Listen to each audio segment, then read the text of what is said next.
In a sense, he almost invented a new genre of biography by tying into theology and how his life works out, how he grows in grace, how the Lord works and sharpens his life and grows him.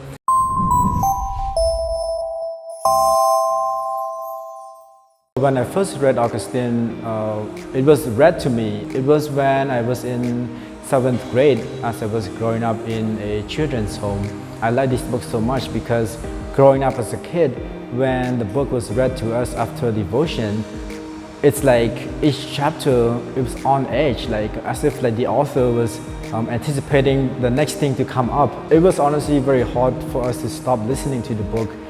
So we kept asking for, oh, one more, one more. Augustine wrote in such a way that it brings us into his life when he talks about going to steal the pears. You know, as a child, a rebellious teenager, you identify with that. And although it's not the good part to identify to wanting to sin, but I think that was what drew me into wanting to hear more about his life. I understand that this book is hard to read, even in English. There's been a lot of versions, and I understand it's going to be hard to read, but quite honestly, I'm looking at more in the big picture. Like Augustine has been written, it was written, you know, back in the 300s. His book has been so widely impactful that I think, although it may be hard to read now, considering that the church is still young here in Cambodia, but it will stand the test of time. Some have claimed, especially the Roman Catholics, that Augustine is a Catholic. And some has claimed that he's the root of the Reformation. Definitely he did have his faults. I think we all understand that none of us are perfect. So he did has teachings that I'm sure if he could go back in time, he would change. But I will see who am I to say that.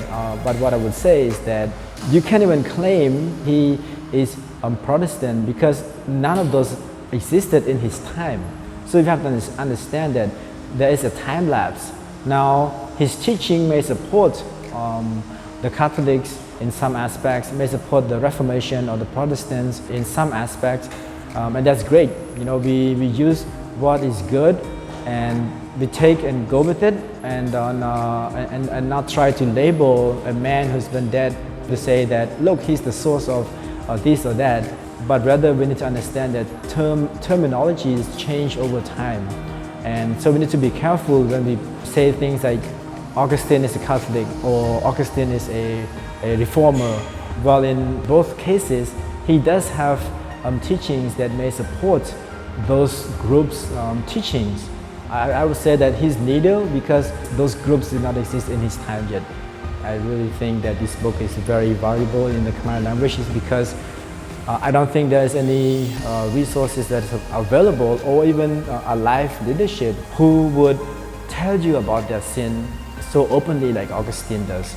Many of us, whether we're leadership or not, we try to hide our sins. But with Augustine, he talks about his sin, about his struggles with lust, and how he preferred to choose sin because he liked the sinning part of it.